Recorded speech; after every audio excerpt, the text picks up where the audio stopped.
Hello student, good morning.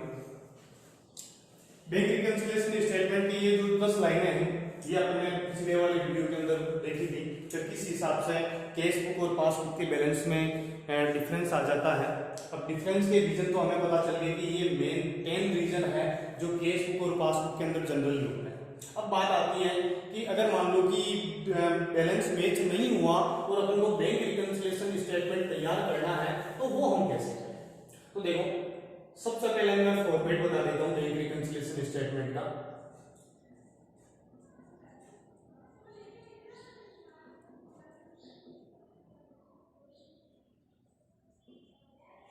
ये bank reconciliation statement ज्यादा बड़ा नहीं है, दो ही कॉलम बनेंगे, एक प्लस का एक माइनस का। ये आपके पर्टिकुलर का हो गया, कोई डेट का कॉलम नहीं, कोई इसके अंदर डेबिट क्रेडिट नहीं है, कोई 2/2 नहीं है, क्योंकि ये कोई अकाउंट नहीं है। ये स्टेटमेंट में कभी भी 2 और 2 नहीं आता। ट्रायल बैलेंस एक स्टेटमेंट है, बैलेंस शीट एक स्टेटमेंट है, बैंक रिकंसिलिएशन एक स्टेटमेंट है। तो देखा होगा ना, तो बैलेंस शीट में 2 और 2 लिखते हो आप, न आपके ट्रायल बैलेंस में आप 2 और 2 लिखते हो, नहीं यहाँ पे। ठीक है, तो बैंक रिकंसिलिएशन स्टेटमेंट में 2 कॉलम है, प्लस और माइनस के। सबसे पहले आपको यहां पर लिखना है बैलेंस, या तो डेबिट बैलेंस या क्रेडिट बैलेंस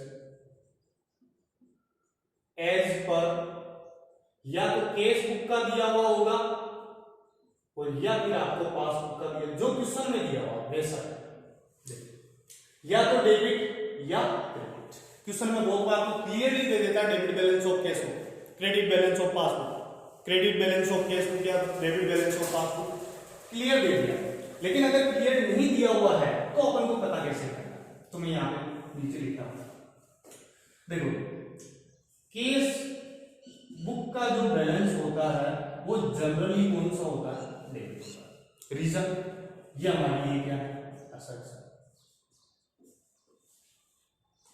ठीक है, आपके बैंक में केस बुक का मतलब केस बैलेंस की बात नहीं कर रहा हूं मैंने आपको बताया था केस बुक में जो बैंक कॉलम होता है, ठीक है, इस बैंक कॉलम की बात हो रही है। केस वाले कॉलम को तो अपन ने हटा ही दिया था। ठीक है, आज अगर मान लो कि आपके बैंक में 50,000 रुपए डिपॉजिट पड़े, ठीक है, तो आप क्या बोलोगे, this is my assets. Assets है, एसेट्स का बैलेंस क्या होता है, डेबिट होता है। ठीक है, तो केस बुक का बैलेंस कौन सा होता है, डेबिट। अब देखो, इसी चीज को वापस आप बैंक को ये मान के सोचो।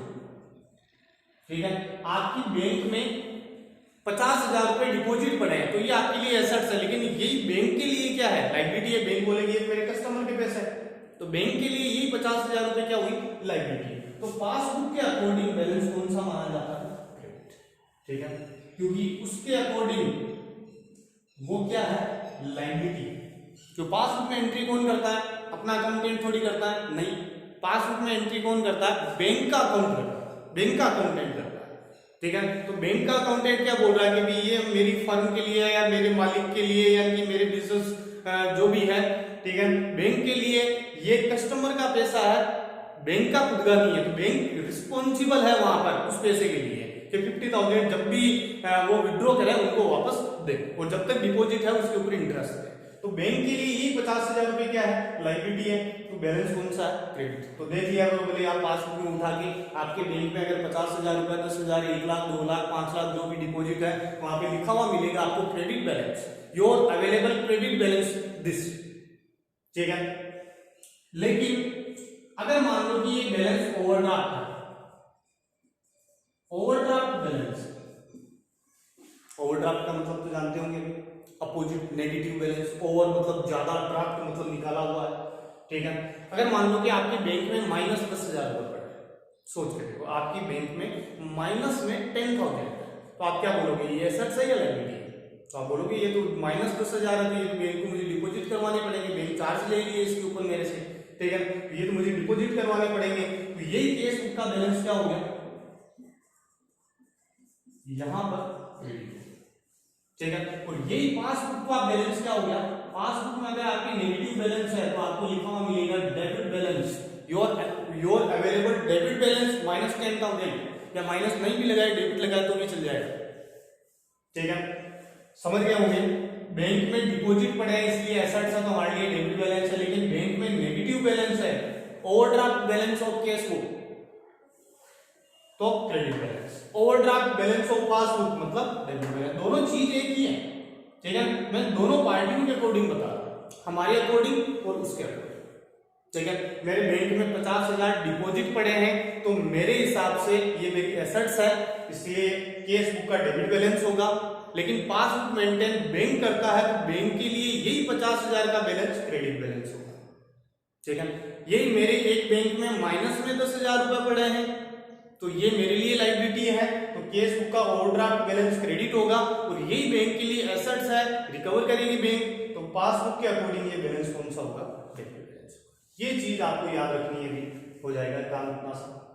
अब इसके कारण ये काम अपना आसान हो जाएगा। अब जैसे कि मैंने बोल दिया balance as per cash book 10,000 या 7,000 balance as per cash book. अब मैंने यहाँ पे क्वेश्चन में क्लियर नहीं किया डेबिट या क्रेडिट, तो आप बोलोगे सर केस बुक का बैलेंस तो डेबिट होता है, तो आप क्या लिखोगे, debit balance as per cash book. यही मैंने बोल दिया balance as per passbook 5,000 rupees, तो आप बोलोगे सर पासबुक का बैलेंस तो क्रेडिट होता है, तो आप लिख दोगे credit balance as per passbook. यही मैंने आपको लाइन दे दी, overdraft balance of cash book 7,000 rupees, overdraft balance of cash book. आप बोलोगे सर केस बुक का बैलेंस तो डेबिट होता है, लेकिन केस बुक का ओवरड्राफ्ट तो क्रेडिट हो गया, तो आप यहाँ पे लिखोगे credit balance as per cash book. और यही लाइन मैंने दे दी आपको, overdraft balance as per passbook 15,000, तो आप बोलोगे सर पासबुक का ओवरड्राफ्ट तो ये पासबुक का बैलेंस तो क्रेडिट होता है, लेकिन पासबुक का ओवरड्राफ्ट है, इसलिए पासबुक का बैलेंस कौन सा हो गया, डेबिट हो गया, तो आप लिख दोगे डेबिट बैलेंस एज पर।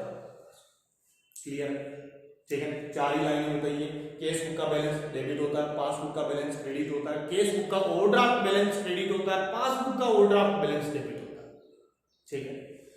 अब बात आती है सर ये प्लस माइनस, तो ध्यान रखना, अगर यहां पर डेबिट बैलेंस है तो बैलेंस की अमाउंट आप यहां पर लिखना, अगर यहां पर क्रेडिट बैलेंस है तो बैलेंस वाली अमाउंट केवल यहां पर लिखना, आगे की कहानी नहीं बता रहा हूं मैं, ठीक है। अगर डेबिट बैलेंस है तो बैलेंस वाली अमाउंट कहां पे लिखनी है, यहां पर, और क्रेडिट बैलेंस है तो कहां पे लिखनी है, यहां, बस इतना सा।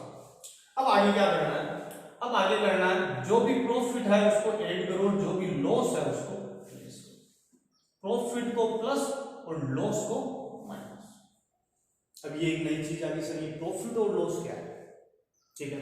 तो ये 10 ट्रांजेक्शन, इसमें आप खुद दिमाग लगाओगे तो आपको ही पता चल जाएगा कौन सा प्रॉफिट है कौन सा लॉस, ठीक है।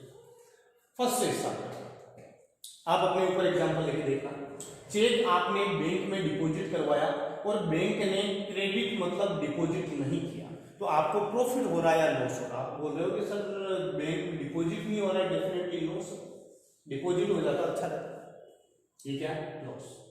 चेक आपने इश्यू किया, मतलब आपने अपने किसी फ्रेंड को चेक दिया कि ये 5,000 का चेक पकड़, मेरे खाते से पैसे निकालने, वो मांगता था, आपने 5,000 का चेक दे दिया, चेक इश्यू कर दिया, चेक रिटर्न यानी कि लिख के अगर आप दोगे मतलब चेक इश्यू किया, आपने उसको चेक दे दिया, लेकिन अगले ने पेमेंट के लिए प्रेजेंट ही नहीं किया, मतलब पैसा निकाला ही नहीं, तो आपको प्रॉफिट या लॉस, आप बोलोगे सर डेफिनेटली प्रॉफिट, ये नहीं निकाले तो ये अच्छा है, जब तक नहीं निकाला तब तक profit. Direct deposit into bank by customer, आपके अकाउंट में कोई कस्टमर पैसा डिपॉजिट करवा रहा है, प्रॉफिट या लॉस, आप बोलोगे सर प्रॉफिट, जैसे कस्टमर रोज डिपॉजिट करवाते हैं, ठीक है, क्या है profit. Expenses paid by bank, bank ने आपके अकाउंट से कोई एक्सपेंसेस पेड किया, तो आपके बैंक में बैलेंस कम हुआ या बढ़ा, जैसे कि आपकी कोई इंश्योरेंस प्रीमियम है, आपके बैलेंस ये बैंक बैलेंस से डिडक्ट हो गई, या आपके कोई होम लोन चल रहा है, कार लोन चल रहा है, ठीक है, कोई भी आपके एक्सपेंसेस है, ठीक है, तो आपने बैंक से पेड कर दिया, बैंक ने उसका पेमेंट कर दिया, तो बैंक बैलेंस डिक्रीज हो रहा, तो क्या हो गया, लॉस हो गया। बैंक अगर इंटरेस्ट आपके खाते से चार्ज कर रही है, मतलब वसूल कर रही है, या कोई चार्जेस है जो आपके अकाउंट से डेबिट हो रहे हैं, मतलब कट रहे हैं, ठीक है, तो आपका बैलेंस डिक्रीज हो रहा, तो आपका क्या हो गया, लॉस हो गया। ऐसे ही इंटरेस्ट और डिविडेंड क्रेडिट बाय बैंक, अगर मान लो कि बैंक आपके अकाउंट में इंटरेस्ट डाले, ये 500 रुपए आपके इंटरेस्ट पे आपके अकाउंट में डिपॉजिट हो गए, या कोई डिविडेंड आपके अकाउंट के अंदर डिपॉजिट हो रहा, मतलब क्रेडिट हो रहा है, तो आपके प्रॉफिट है, क्योंकि आपका बैंक बैलेंस क्या हो रहा है, इंक्रीज हो रहा है। इससे इन दो लाइनों में ध्यान से cheque not sent into bank, cheque bank में जमा नहीं करवाया, भेजा ही नहीं, और केस बुक में आपने लिख दी, तो केस बुक में लिखने से क्या बैंक बैलेंस इंक्रीज हो जाएगा क्या? ठीक है, तो बैंक बैलेंस यहाँ पे इंक्रीज नहीं हुआ, तो ये आपके क्या है, लॉस।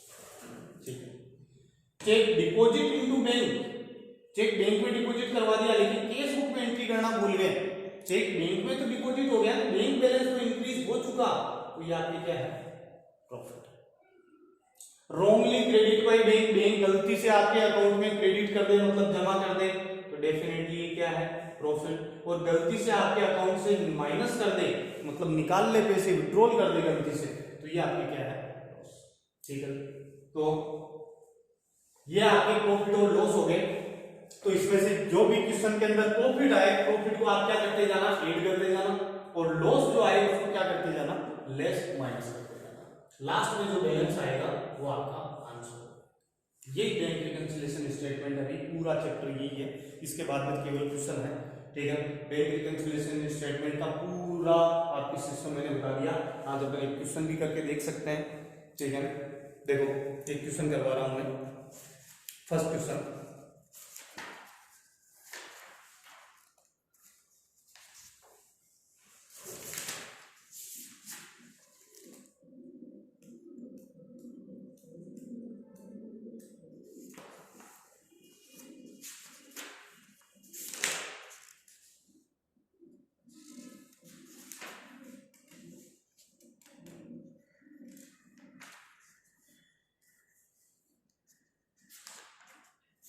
देखो मेरे पास बुक एक अलग है। ठीक है, तो इसमें से मैं करवा रहा हूँ, और नेक्स्ट जो मैं सारे क्वेश्चन करवाऊंगा जो आपके पास बुक अवेलेबल है वही करवाऊंगा मैं, वो सारे क्वेश्चन करवाऊंगा। अभी तक तो सेम है, आज मेरे पास बुक नहीं है।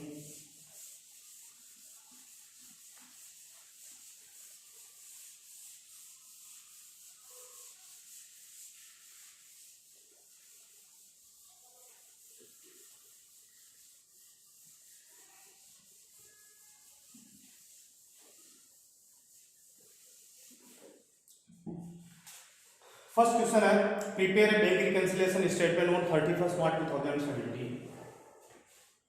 बैंक रिकंसिलिएशन स्टेटमेंट प्रिपेयर करना, तो ऊपर हेडिंग डाल दूंगा, बैंक रिकंसिलिएशन स्टेटमेंट। ज़्यादा बड़ा क्वेश्चन नहीं, प्लस और माइनस का कॉलम हो गया। ठीक है, सबसे पहले दिया हुआ है बैलेंस, बैलेंस वाली लाइन आपको पहले देखनी है। केस बुक का बैलेंस दिया हुआ है, खुद ने ही बोल दिया इसने डेबिट, क्लियरली बोल रहा है डेबिट बैलेंस ऑफ केस, तो आपको दिमाग ही लगाने की जरूरत नहीं पड़ी। और वैसे डेबिट नहीं भी बोलता तो भी आपको पता है केस बुक का बैलेंस कौन सा होता है, डेबिट। तो आपने यहां पे लिख दिया debit balance as per cash. ठीक है, मैंने क्या बोला था, अगर डेबिट बैलेंस है तो बैलेंस वाली अमाउंट आप कहां पे लिखोगे, प्लस, और ये यहाँ पे क्रेडिट बैलेंस होता तो बैलेंस वाली अमाउंट कहां पे लिखता मैं, माइनस। तो बैलेंस दिया हुआ 28,000, 28,000 रुपए में आप लिख दिया। अब आपको क्या करना है कि सर जो भी प्रॉफिट होगा क्वेश्चन में उसको ऐड करते जाएंगे, जो भी लॉस होगा उसको लेस करते जाएंगे। ठीक है, फर्स्ट दिया हुआ cheque issue but not yet present for payment. Cheque issue किया लेकिन बैंक में पेमेंट के लिए प्रेजेंट नहीं हुआ, तो आप बोलोगे सर अभी अपन ने देखा था चेक अगर इश्यू किया और प्रेजेंट नहीं किया पेमेंट के लिए तो ये आपके प्रॉफिट हो गया। ठीक है, तो प्रॉफिट आप यहाँ पे लिख दोगे, फर्स्ट लाइन लिख दोगे चेक, पूरा लिखना है भाई आपको, cheque issue but not yet present for payment, payment के लिए प्रेजेंट नहीं हुआ, 6,000 का प्रॉफिट हो गया, ऐड करना प्लस वाले कॉलम में लिख दो। सेकेंड लाइन दी हुई cheque deposit into bank for collection but not get collected. Bank में चेक कलेक्शन के लिए डिपॉजिट करवाया था लेकिन बैंक ने इसको कलेक्ट नहीं किया, मतलब डिपॉजिट नहीं किया तो लॉस हो गया। लॉस आप माइनस कर दोगे, यहाँ पे लाइन लिख दोगे cheque deposit into bank but not yet credit by bank। अब क्रेडिट बाय बैंक लिख दो या but not collected by bank लिख दो, बात एक ही, ठीक है। लॉस हो गया 5000 का, तो आप माइनस कर दोगे, तो माइनस यहाँ पे 5000 इस साइड में लिख देंगे। Bank paid insurance premium, insurance premium expenses है, बैंक पेड कर रही है, तो मैंने लाइन लिखवाई थी expenses paid by bank. Bank अगर एक्सपेंसेस पेड करेगी तो आपका बैलेंस कम होगा या बढ़ेगा? आप बोलोगे सर कम होगा, कम होगा तो लॉस हो गया, तो आप लिख दो insurance premium paid by bank. Bank ने इंश्योरेंस प्रीमियम पेड किया, कितने 1000, लॉस है तो माइनस कर दिया 1000। Directly deposit into bank by Ramesh as debtor. Bank, ये रमेश एक डेटर है जो आपकी बैंक में डायरेक्ट डिपॉजिट करवा रहा है, प्रॉफिट हो गया, तो direct deposit into bank by Ramesh. Ramesh आपके बैंक में डायरेक्ट डिपॉजिट करवा रहा है, तो आपकी क्या हो गया? प्रॉफिट। बस इतना ही क्वेश्चन था, प्लस माइनस करके बैलेंस देख लेते हैं। तो देख लेते हैं टोटल किस साइड में ज्यादा है, इस साइड में ज्यादा है, तो 28, 32, 38। 38 में 6000 माइनस करो 32000, बैलेंस बराबर आ गया 38,000। अब देखो ये जो बैलेंस आया ये आपका आंसर है, तो इसकी जस्ट अपोजिट लाइन लिखनी है। डेबिट का अपोजिट क्या होगा? Credit balance as per cash book का अपोजिट क्या होगा?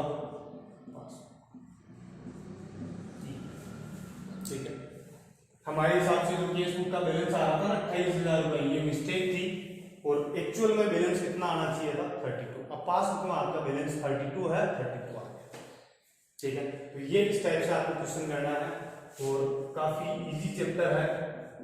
नेक्स्ट वाली जो वीडियो लेंगे अपन, उस वीडियो के अंदर अपन 4-5 क्वेश्चन करेंगे। तो बैंक रिकंसिलिएशन स्टेटमेंट का फॉर्मेट आपको मेरे हिसाब से समझ में आ गया होगा, किस हिसाब से क्वेश्चन करने हैं वो चीज़, और अब की बार वाली वीडियो के अंदर अपन आगे की क्वेश्चन लेंगे। Thank you for watching.